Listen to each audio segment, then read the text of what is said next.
D'abord, excusez-moi,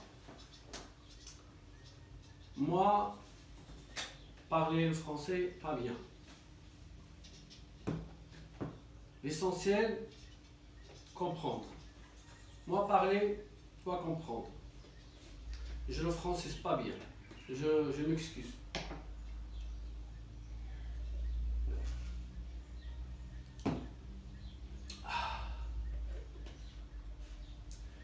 Je ne sais pas pourquoi. Nous, on est ceux de le monde entier, les Marocains, quand on veut parler le français, une langue étrangère, il faut que ça soit tout bien nickel. Pourtant, c'est pas nécessaire. Déjà, les Français, quand ils parlent l'anglais, ils sont nuls en accent, mais pourtant ils sont fiers de s'exprimer. Hein.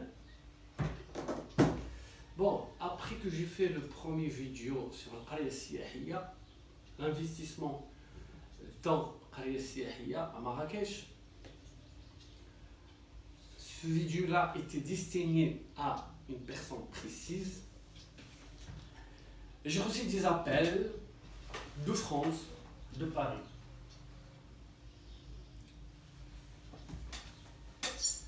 En fait, c'était un appel,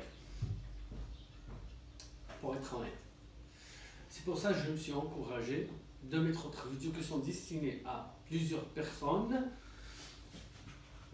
qui ont déjà investi, qui ont des riads ou qui veulent investir dans la Qaria Siyahiya. Je dis que l'investissement ou les riads qui sont restaurés, ou même non, c'est un projet rentable à Qaria Siyahiya. C'est un projet rentable à Qaria Siyahiya.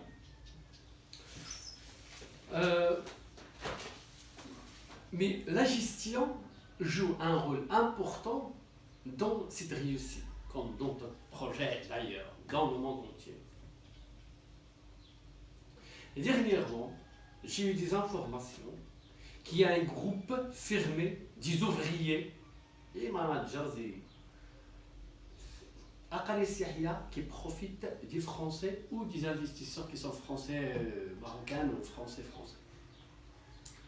Donc ils profitent d'eux et on ne les laisse pas travailler avec des gens extérieurs et on leur fait payer le plus cher. C'est pour ça, dans la marge bénéficiaire, ils vont rester. Donc je dis toujours que la management et la façon de gérer, ça peut être un projet rentable. Mais de basique, pour moi, qui travaille dans les affaires et ici à Marrakech, c'est un projet très rentable. Ça peut être rentable ou très rentable, ça dépend toujours de la gestion.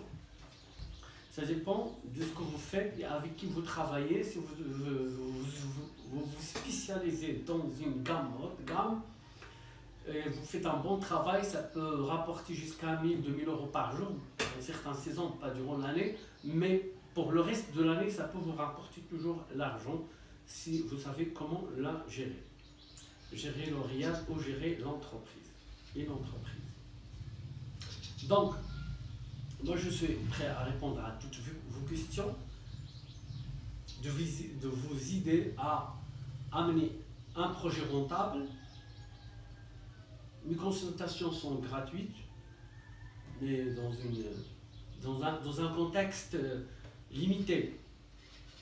C'est-à-dire, je peux vous donner une conversation ou même une rencontre, je vous donne des conseils gratuitement. Après, s'il y aura du travail, oui. Donc, voilà, de global. Et si vous avez quelqu'un ici au Maroc qui vous dit que ça ne marche pas et que dans ce projet-là, il n'y a pas de clients, il y a quelque chose qui cloche, qui ne va pas. Effectivement, cette dame qui m'a appelé dernièrement, on lui fait payer les frais et les factures. Mais on lui disait que voilà, il n'y a pas de clients. Donc il n'y a pas de bénéfices et c'est elle qui, et en plus, on lui fait payer des bénéfices. Je ne sais pas pourquoi donc vous ne faites pas une caméra de surveillance? Ça va vous coûter pas cher. En plus, vous pouvez faire, c'est-à-dire voir votre riad, une vision en direct par l'internet. Je ne sais pas pourquoi vous continuez à payer des factures ou des frais si vous n'en gagnez pas. Si vous avez un manager et vous faites payer des employés pour qu'ils reçoivent des clients, ils vous disent il n'y a pas de clients, pourquoi vous payez les frais minimum des salaires? Il ne faut pas payer des salaires, il ne faut pas continuer à supporter le projet s'il ne vous fait pas gagner de l'argent. Vous arrêtez tout simplement. Ça en global, pour d'autres questions, pour d'autres précisions, je suis disponible.